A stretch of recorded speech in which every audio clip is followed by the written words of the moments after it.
Ladies and gentlemen, thank you very much for joining us again for another GPSA webinar. Tonight's webinar is brought to you by the RACGP and GPSA. And tonight's topic is practicing wellbeing, leading from the front during a crisis. I have a feeling that all of you in attendance tonight have had some experience of that in the last couple of weeks.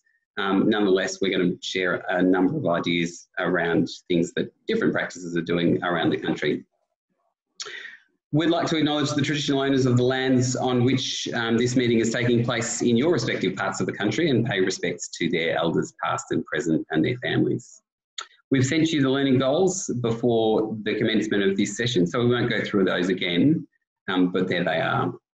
What we're going to do before we kick off is run a really quick poll and ask you about your fears. You can choose more than one. We're particularly interested in what your experience on the ground is. It's important, I guess, at this stage to recognise that your entire teams will be experiencing some level of fear. I think that's being borne out in the data. So thanks very much for participating in that.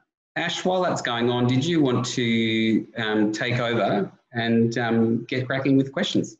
So what we're going to cover today is a little bit about how we can support ourselves and each other at a practice point of view, being healthcare professionals that are not only have our own personal fears, worries, concerns, issues relating to finances, our own families, which may be living with us, living separate from us. We might choose to not have contact with them for a little while, depending on our level of risk. And we may even have family or other medical professionals that we're aware of in other countries that we're nervous about in terms of how they're dealing with it and how we're actually going to get through. So today we wanted to have a little bit of a spectrum of a discussion about some ideas and just a little bit of a chat about how we can support each other in our practices and work together to get through this really difficult time for everybody. And we've got Nicole and Christina and Gary on the line, as you could see. And so hopefully we'll get a good perspective on a lot of the different topics coming up today.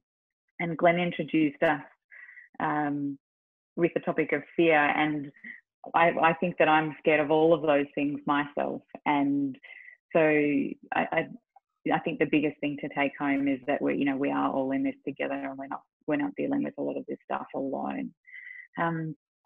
Some of the things that I've seen in practices is that when people are faced with fear or anxiety, they often respond with fight or flight or freezing.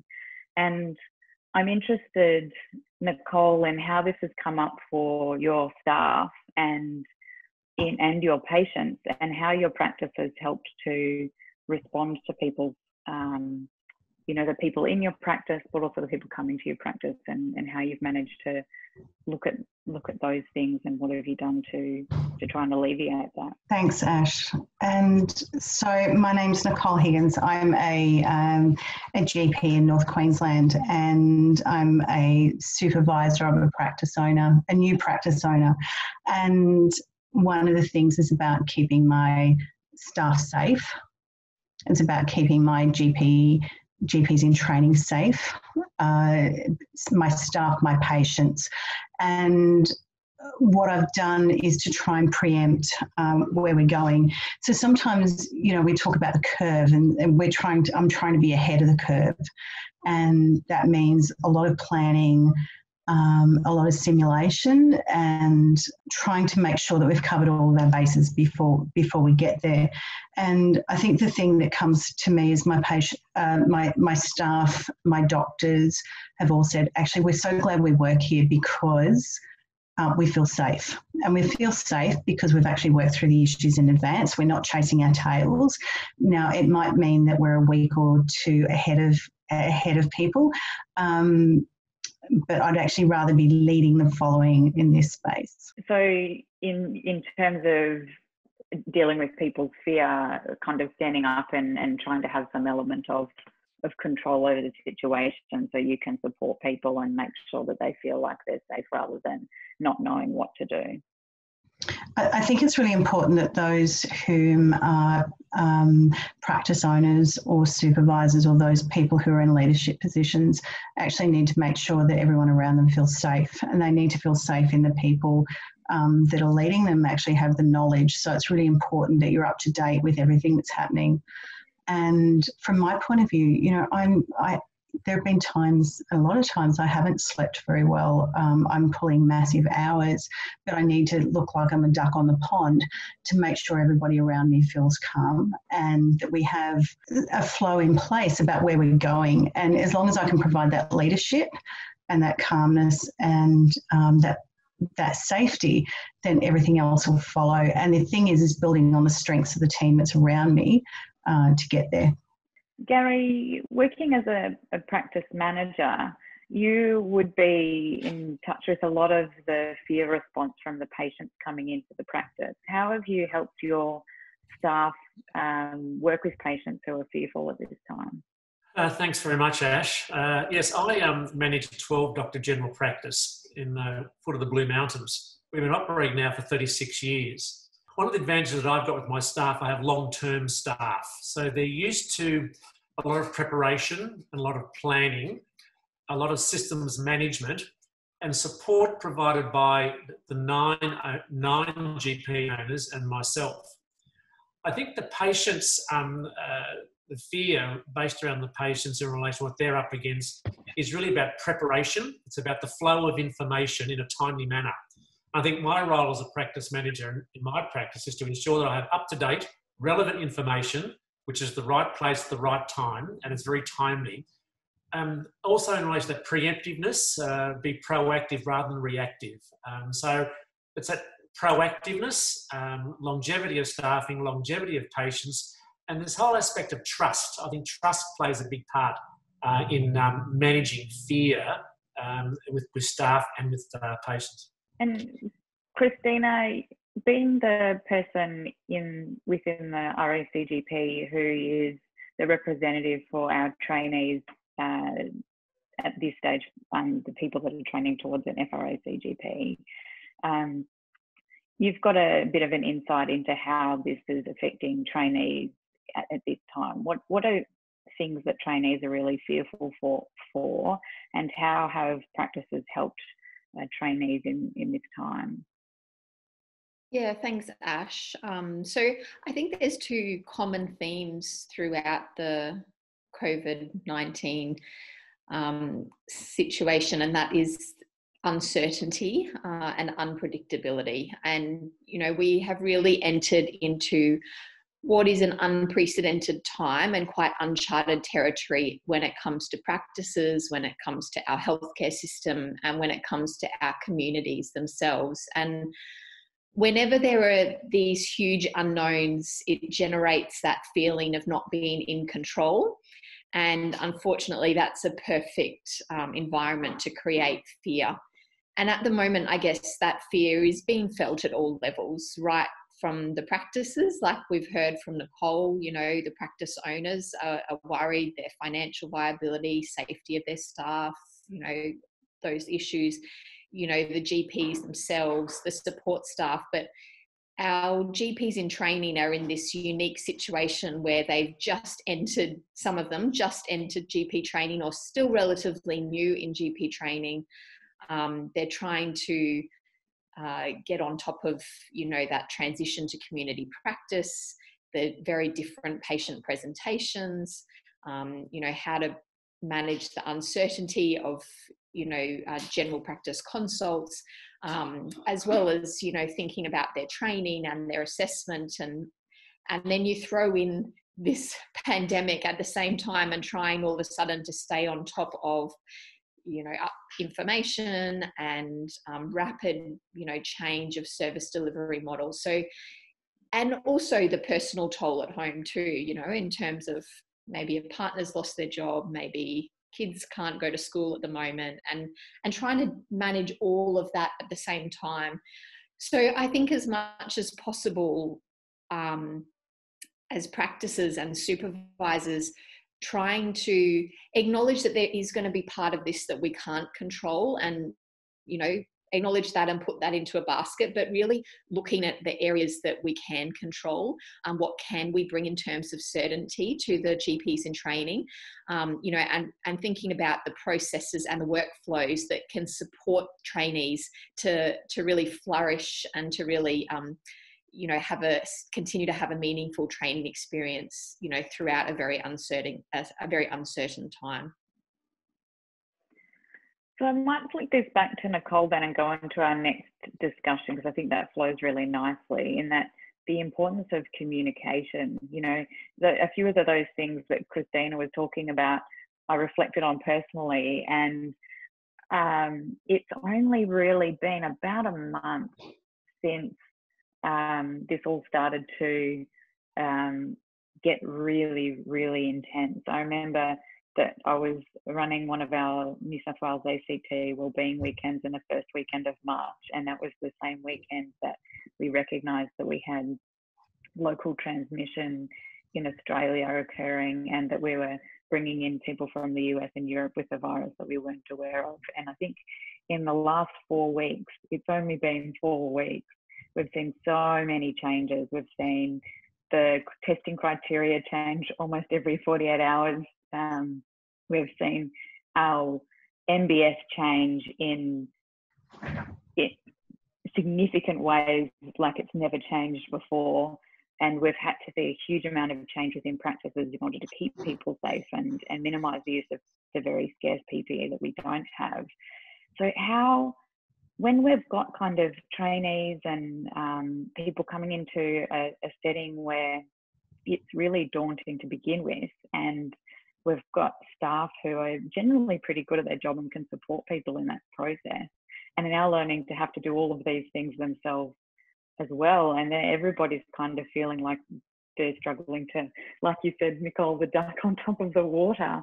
How do you make sure that you're communicating with everybody about what their roles are, where the practice is up to, and how the practice can best support people, and in particular in the training space? So I'm the first person to say I'm somebody who's actually sort of in the know a bit, and it's really confusing. It's hard.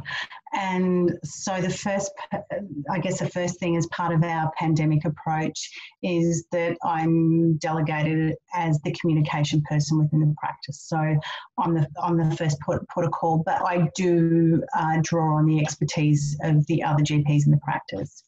I only communicate change if there is a change.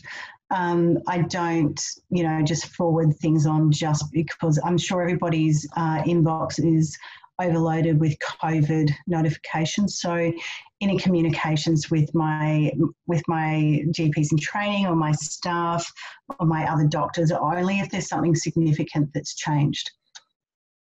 And I do that via an email. We do have, we're looking at having an in-practice either a Facebook group or a WhatsApp group, but at this stage that hasn't happened. But with other practice owners within my local region, we do have a WhatsApp group just so that we can continually keep each other updated. And there's lots of other online groups such as BFD and GPU, etc., that do that. I think the biggest thing that is worthwhile is I've actually changed our business hours. So instead of having staggered starts and finishes, which I used to do to accommodate, a lot of part-time practitioners, we now have a definite starting time. And we have a huddle at 8 o'clock every morning. And at our huddle, we talk about the changes, we talk about our fears, we talk about what our expectations are of the day. And I think that's really important to maybe start doing to bring your group together. I also have a discussion with my GPs in training, on every day about how they are, what they're doing, making sure that I provide that pastoral care as well. It'd be interesting to see what other practices are doing, because I think we're all feeling our own way through this. I can see on the chat that a lot of people are saying they're using online methods of communication like WhatsApp or Microsoft Teams, having a private Facebook group and a daily mail out. and making sure that they're still having the regular meetings between the different parts of the team, not just the doctors. I know that in our practice we have an admin WhatsApp group, so we've got 2 doctors allocated to that answer any COVID-related questions for people, and then we've got a doctors group which is separate where we talk about all the stuff that's changed and talk about ideas. Gary, how have you been able to communicate amongst the staff to kind of help with maintaining hope and positivity? Ash, to me it's about the source of truth. I think we need to start from a position that the person who is doing the communicating have access to the relevant resources to be able to pass the correct information on. Of course, it's never always going to be like that, because the changing environment is so fluid at present to us all.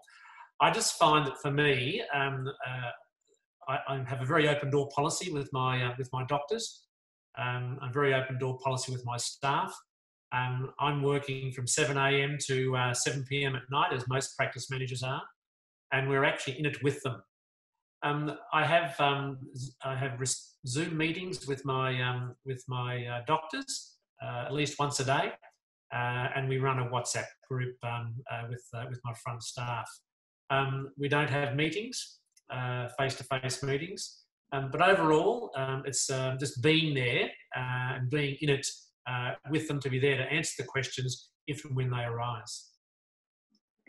Christina, something that we've noticed in the trainee space is that with the increase in the amount of time that's needing to be spent on dealing with the pandemic and the decrease in face-to-face time that we're trying to spend with each other, there may be changes to the trainees' access to their supervisor in terms of the regular education times or regular mentoring or that kind of debrief face-to-face that you might used to have been able to have.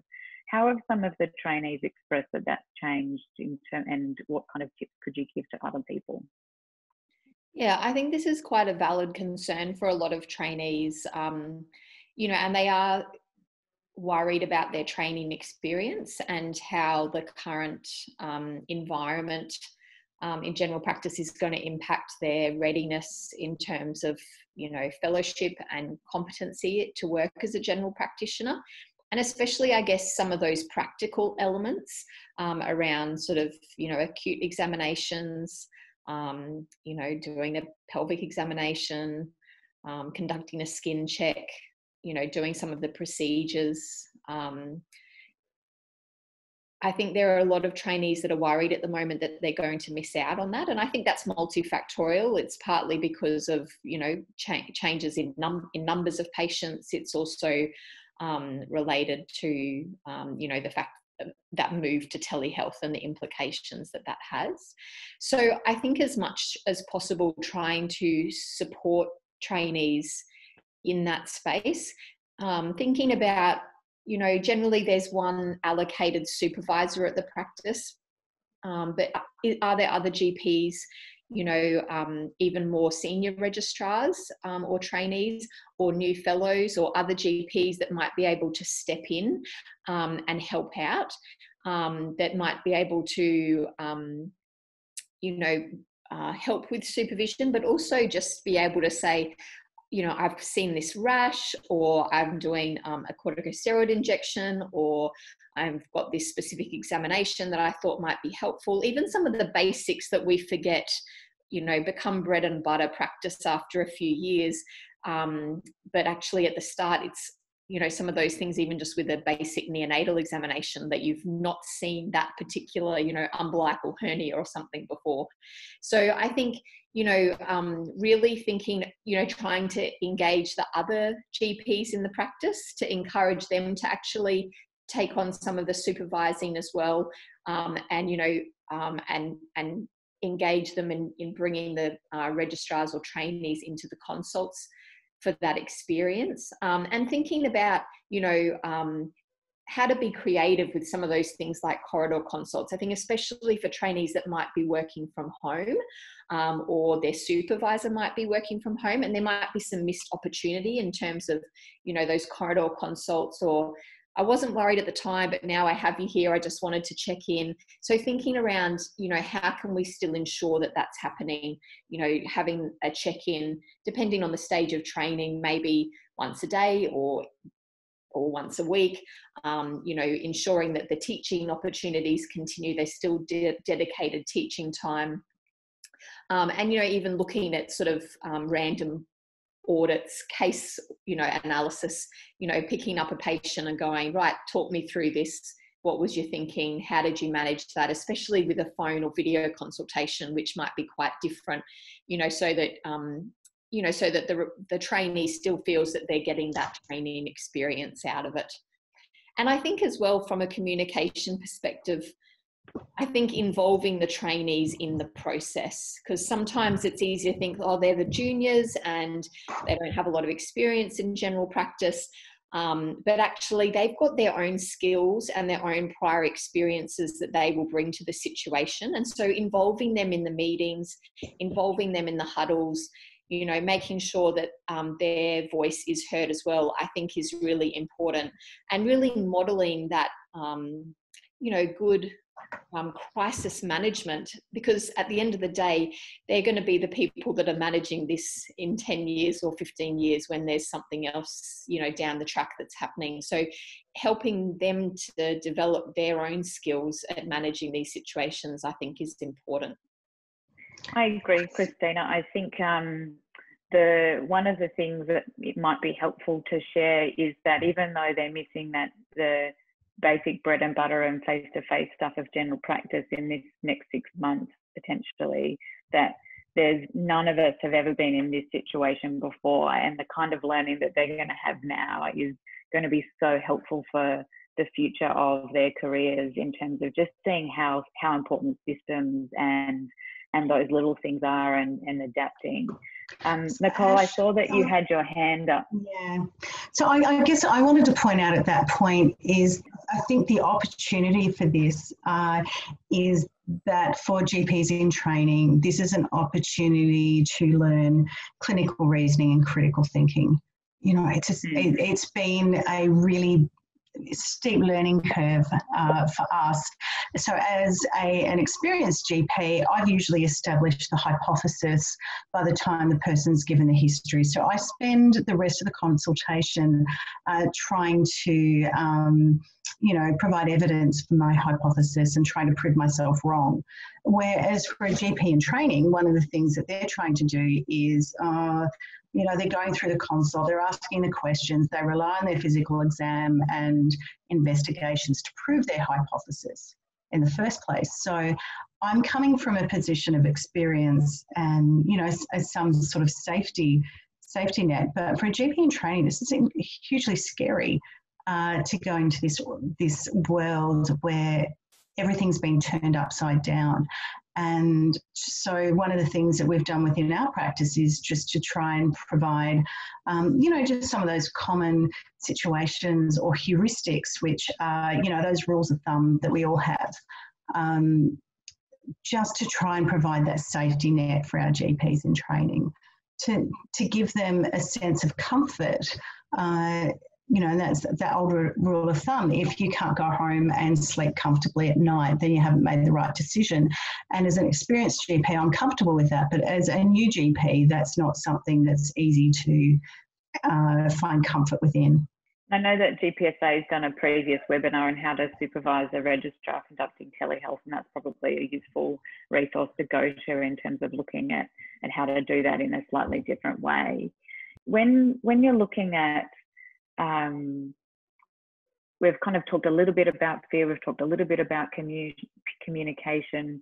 How do you lead in a way that shows that the culture of your practice is still a learning culture, and that it's still in, a positive place to work and, a safe place to work? There's a lot of obviously change, and we talk about, change management. I think, one thing that's really important is to actually be able to build a shared vision for the practice. And something that I find a really useful reflective tool in that situation is to be able to say to yourself, or as a team, after this is all over, how do we want our practice to be remembered? And that might be from a staff perspective. How do we want the staff to remember this? And also, how do we want our patients to remember this?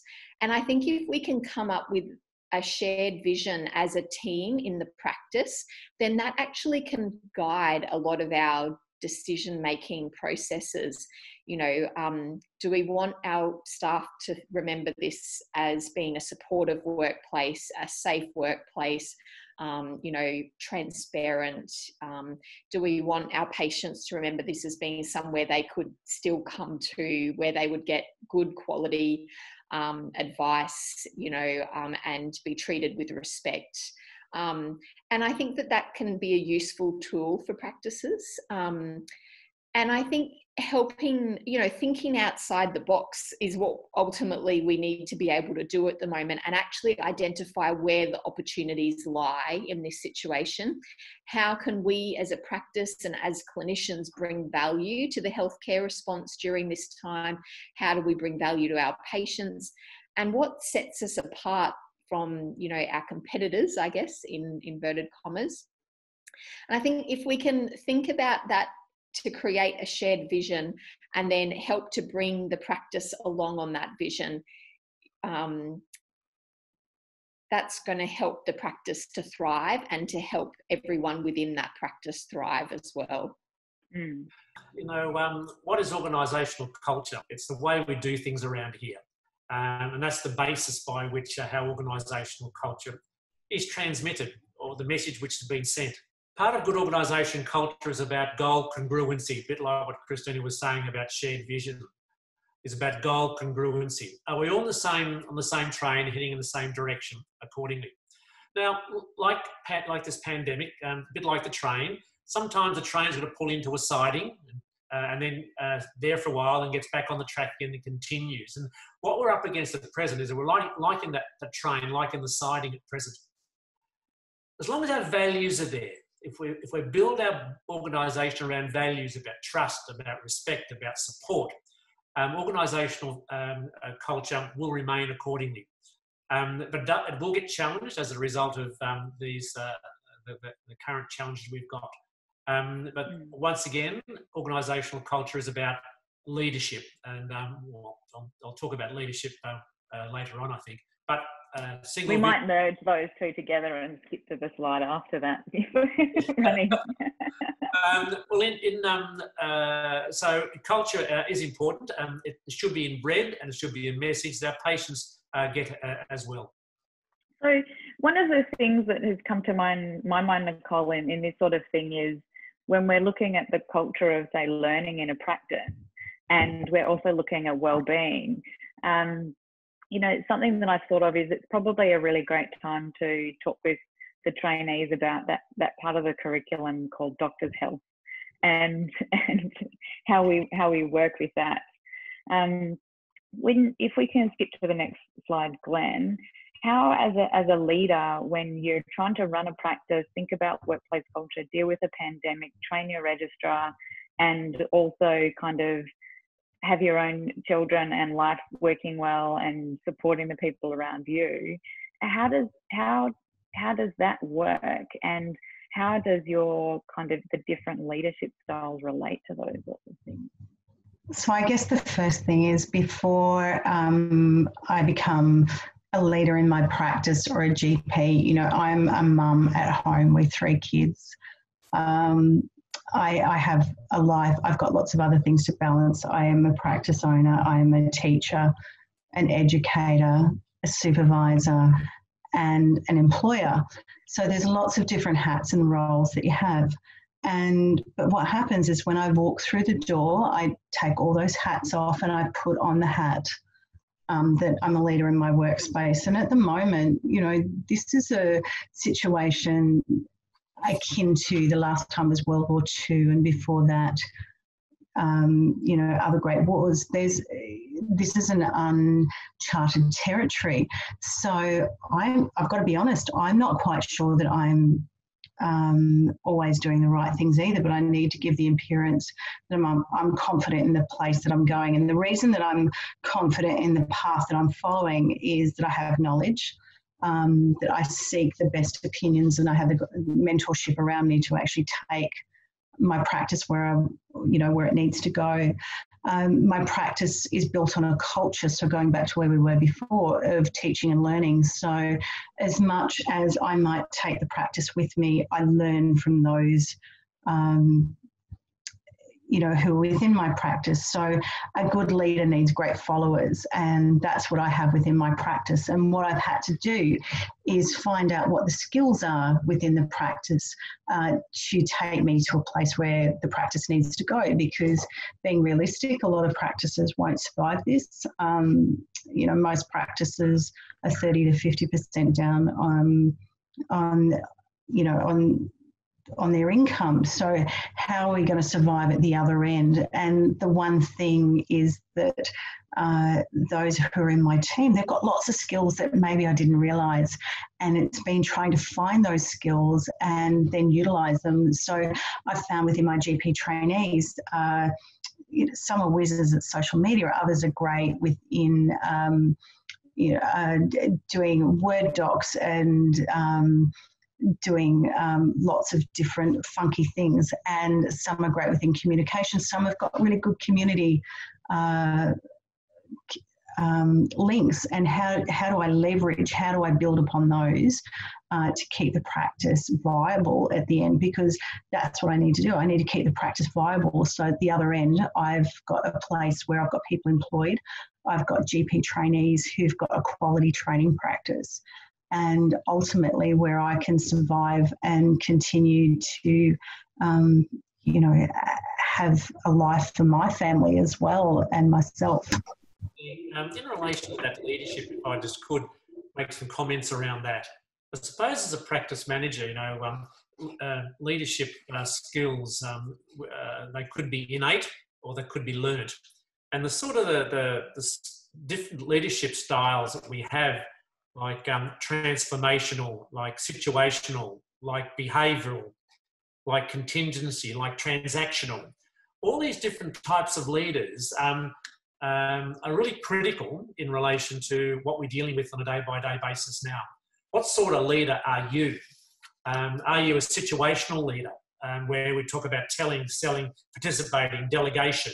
What sort of leader are you? Do we have other leaders in the organisation that can bring to the table, as what Nicole was saying, different skill sets? And I think us as practice managers, some of our leadership skills may be enhanced as a result of the current situation that we may be in. Following on from that leadership into teamwork, where does emotional intelligence fit in this? Where does practical intelligence fit in this? So we need to start to think about all these other areas of leadership and teamwork that we can pull together. As I said, it may not be me, it may be someone else in your organisation, as Nicole said. Christina, we've got, when we talk about teamwork, I think we can say that there's no one person in the team who is less important than the other. From the person at the front desk, the person at the front door who's triaging people as they come in, the people at the front desk, the practice manager, the supervisors, or the other doctors in the practice, and the trainees. We will all have different roles to play, and some of the doctors in the practice might be vulnerable doctors themselves if they do get COVID, and some of the registrars may not have as full of books as some of the more established GPs in the practice. How can we use GPs as effective members of the team to bring them along in terms of GP trainees? How can kind of supervisors and practice managers involve the registrars to utilise the skills that they might have come into general practice with? Yeah, I mean, I think that Nicole touched on kind of a bit of a skills audit, so to speak, and really acknowledging that different members of the team can bring different skills, and sometimes you won't always have been aware of some of the experiences and skills that people might be bringing to the table. So I think being open to, to considering what how people can be best utilised, I guess, during this. I think I think Gary and Nicole have touched on leadership traits and things. I won't sort of go back through that, you know, but I think one thing that is important is that ability to delegate roles, and that a leader doesn't have to be the same leader the whole time. It doesn't have to be the most experienced. It doesn't have to be the owner even. You know, that it can be fluid and it can change. And a really important part is that they don't have to do everything. And I think that actually having clear delegation of roles during this is important, you know, ensuring that, you know, there's someone that's looking after keeping up, you know, the testing keeping up to date on the testing guidelines. There's someone who's making sure the triaging processes are, you know, being kept up to date. There's someone who's looking at MBS changes, someone that's really taking hold of the PPE aspect and the practice setup and the room set up to ensure social distancing and all of those kinds of things. So, you know, I think having clear delegations, and in that situation, you know, we can involve our GPs in training, you know, and look at what part of that do they want to be involved in, and giving them, making sure people have tasks. You know, if there is downtime, you know, what can they be doing? I think Nicole mentioned as well, but, you know, maybe they're a social media whiz, or, you know, maybe they've got a background in advertising or promotion, you know, like how could they actually bring that to the front and really rise to the occasion in this situation to be able to add to the team, and not sort of for a practice to feel like, well, there's not enough numbers, there's not enough patients for the GP in training to be seeing. Actually thinking, well, what is the opportunity here? If there is some downtime over the next couple of weeks, what could they be doing to actually help lift the practice as a whole, and help bring value for that practice? And I think I really like what we're talking about tonight, in that we're not just talking about what people can do individually in terms of looking at their own well-being and how they're supporting themselves at home, but recognizing how much all of these things actually impact on our day-to-day well-being. You know, feeling safe at work, feeling part of a team, feeling like you've got good leadership, feeling like you've got what we call agency. So that's kind of what you're talking about there, Christina, that idea of having a sense of agency, like you've got something that you can do, that you can contribute in a really effective way. And, you know, they're all things that actually help to support our well-being in general. And I think it's important to realise that it's not just about eating well, exercising, you know, meditating for the 2 minutes spare you might have in the day. And, you know, a lot of this sort of stuff that we're talking about tonight does actually contribute to well-being. But let's dive in a little bit about how we can support people on that more personal level. What have you been doing, Nicole, amongst your team to do that pastoral care of yourself? It actually sounds really, really silly. You know, your snow angels, you know, we all lie down on the floor. For some reason, we've actually adopted a position. I've got a very large tea room. We all started lying down on the floor and being snow angels. But we've actually created a safe space that's socially distanced, of course. And we also have, lucky enough to have an outside area. But where we've actually found that our workplace is our safe space, and our workplace is a place where we all want to go to and decompress and talk. We're lucky enough to have a park that's within walking distance, so 2 by 2, sort of like Noah's Ark. We'll often go for a walk and have a break. So with my GPs in training, we'll just go for a walk at lunchtime, or when we've all got a gap, just to go and decompress. It's just finding those different spaces and places within it.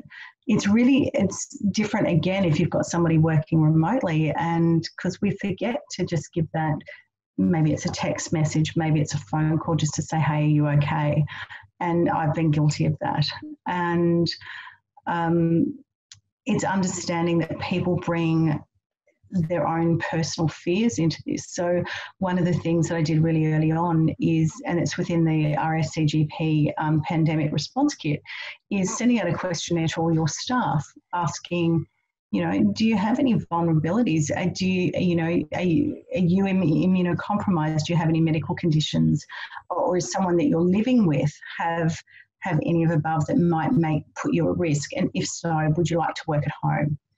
If you'd like to work at home, how can I help you?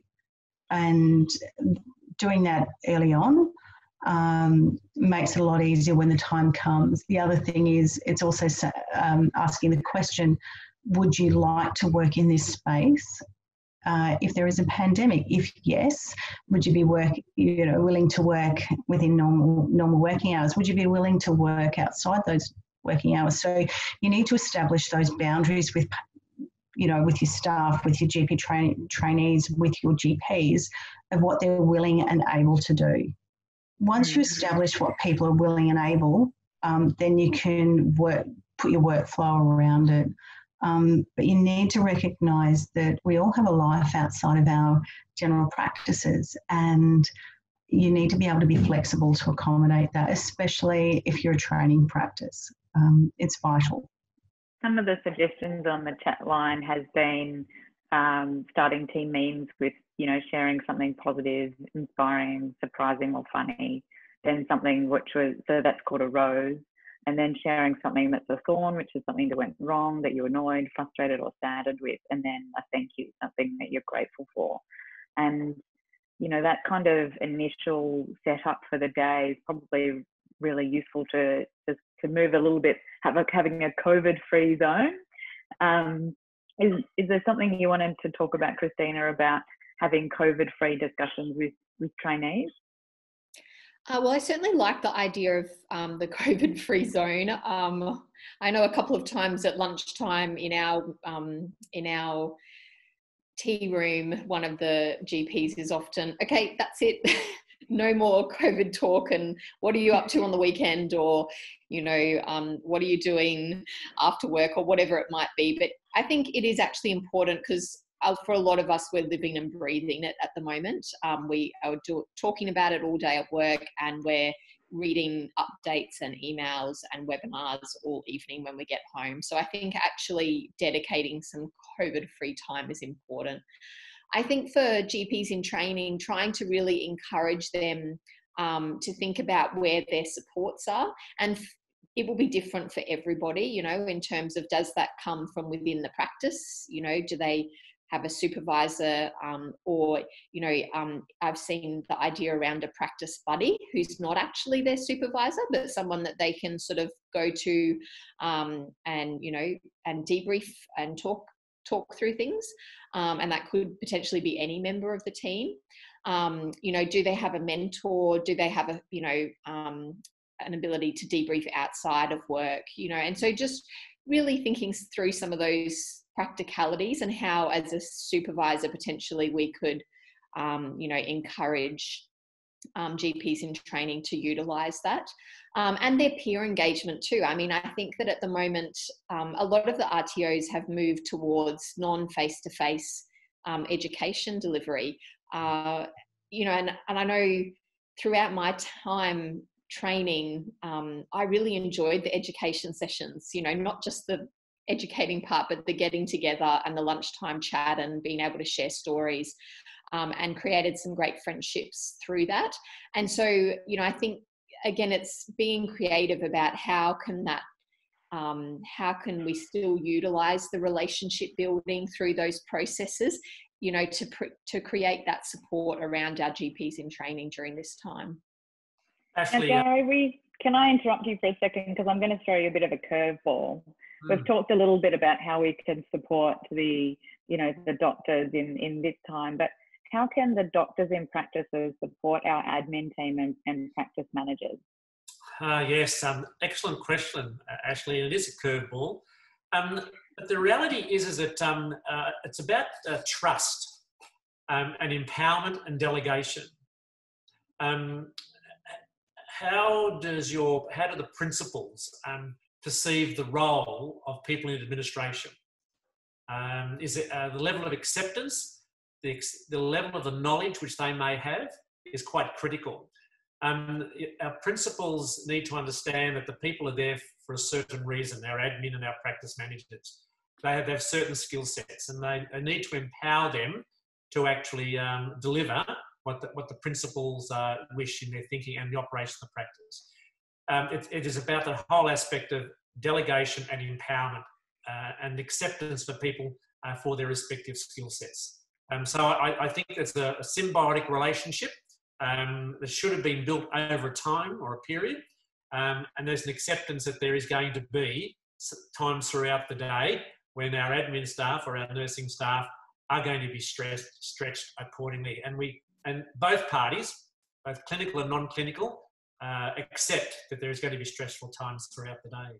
And one of the things I find I've done in my practice is 15 minutes with Gary.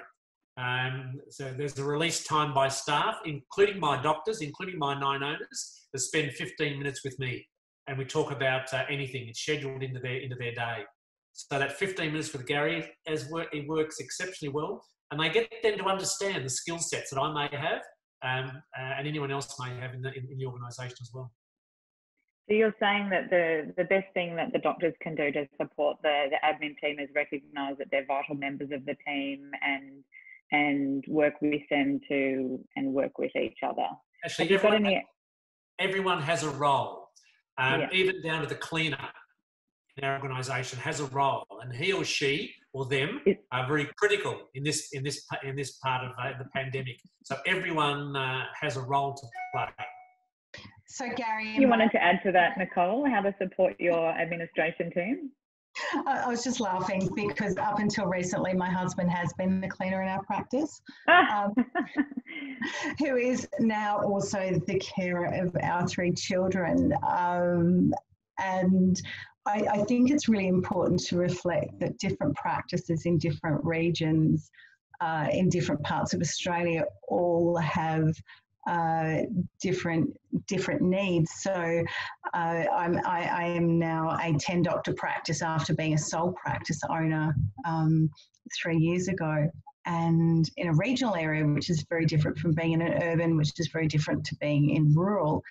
But often we have multiple hats, and my admin staff know most people in town. And if it wasn't for my administration team and my practice management team, the practice wouldn't stay afloat.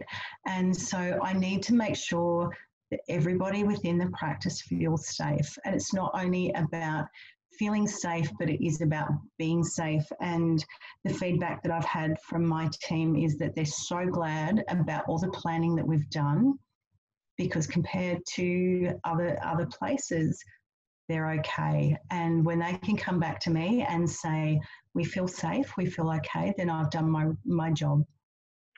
So I'm going to skip our systems and safety sections because we've kind of covered those already. And I just wanted to touch base about another way to support admin staff that came up on the chat was that it's important to be able to translate, explain, or myth bust about what's happening out there with COVID. And so making sure that you're giving that time to educate the practice administration team so that they're on board with everything. We've only got about 9 minutes left on the webinar, and the next couple of slides talking about opportunities, the future, and innovation through disruption. So I'm going to give you each, I'm going to allocate you each randomly one of the slides to talk to.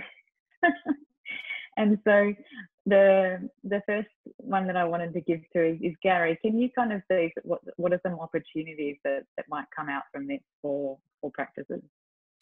Thanks, Ashley. In relation to opportunities, it's all about learnings for us, a different way of doing things, and we learn to be nimble, fluid, and creative.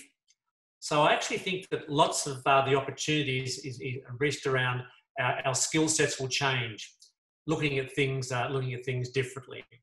There's only one aspect of opportunity just ahead, is that it could be a challenge for us as well, is that I'm concerned for the support of practices in financial support of practices in relation to supporting our registrars financially.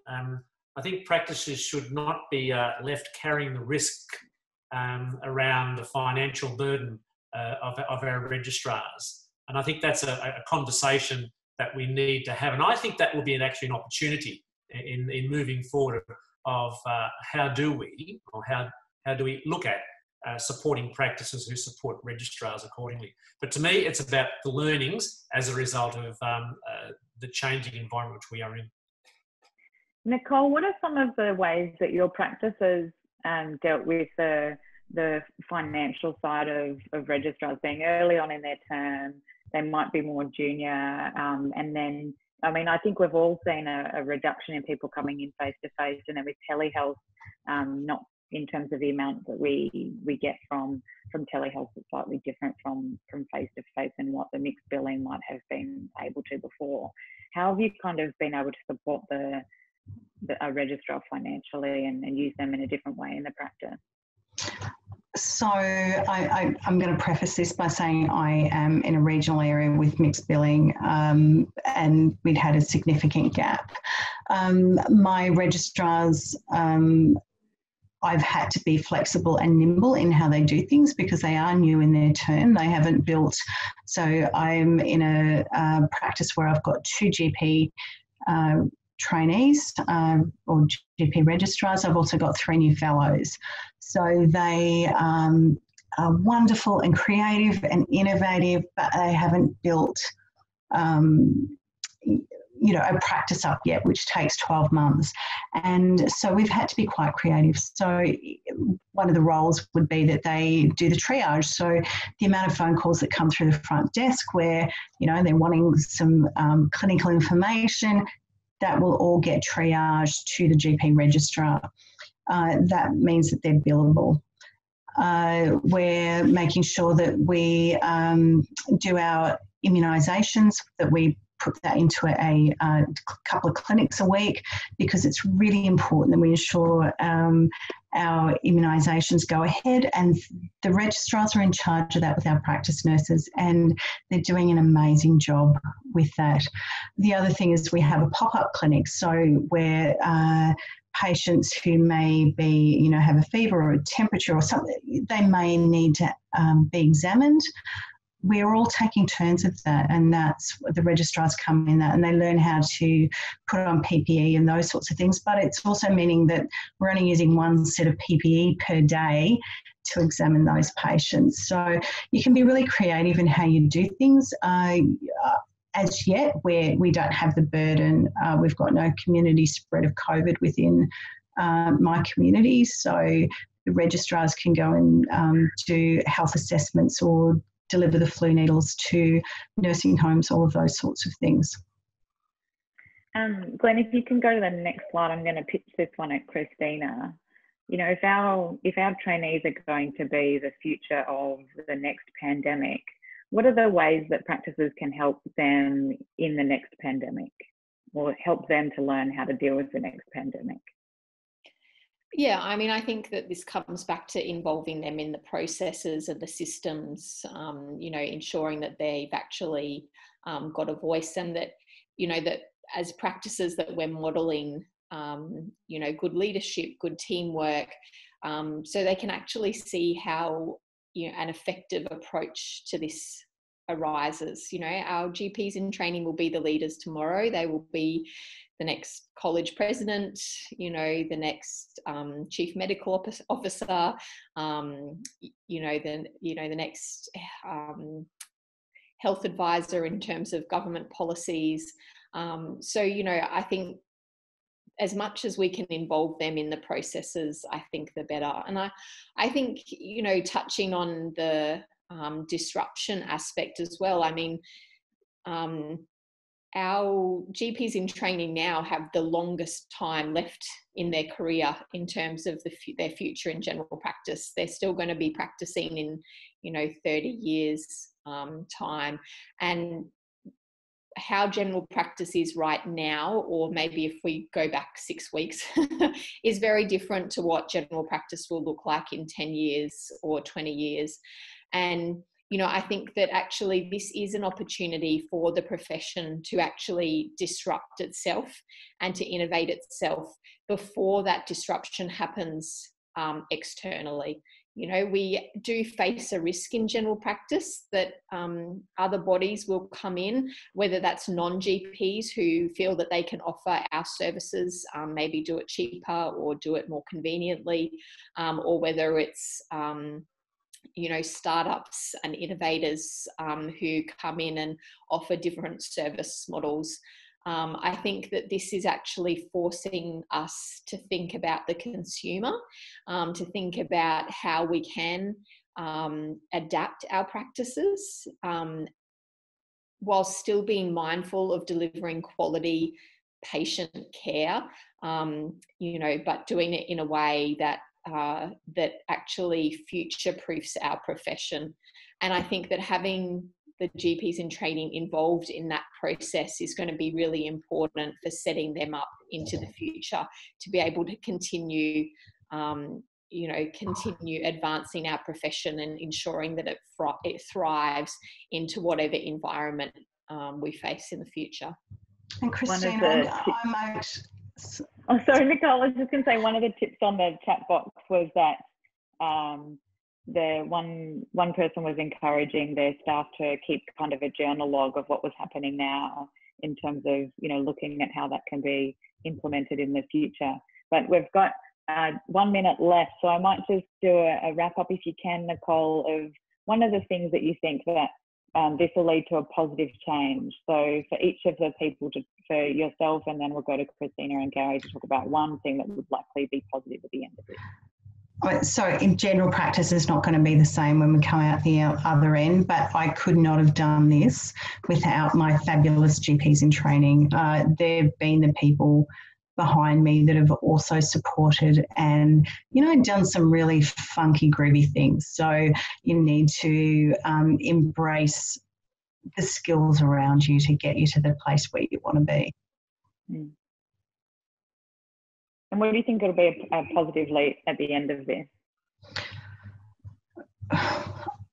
I think my patients have got different expectations about what care should be. I think it's forced us to have a look at who we are and what we deliver. And this is about patient care, it's not about money. And I think we're going to be a lot more humble coming out the other end. Yeah. Christina? Yeah, I think that this presents an opportunity to actually build a stronger and more resilient general practice workforce and general practices into the future. And I think that out of all of the uncertainty and the unpredictability and the challenges, that that's something to be able to look towards and to give us hope for the future. And Gary, you've got less than a minute. After spending 3 years on the MBS review task group, I can see that there is a changing nature and structure of general practice. And I think what we've actually been experienced in the last 1 month sets a pretty good framework for where we may need to be in years to come. Thank you, everybody, for joining. We've really enjoyed having you on board, and I hope this gives you that different picture that, you know, wellbeing is looking out for each other, looking out for your team, being there, and also not just what you tell people to do themselves, but creating that environment around them as well. And stay well, everybody, and wash your hands. Thanks very much. Thanks to all of our presenters, Ashley, Nicole, Gary and Christina. It's been fantastic to have you all join us, and we look forward to you joining us again in the future.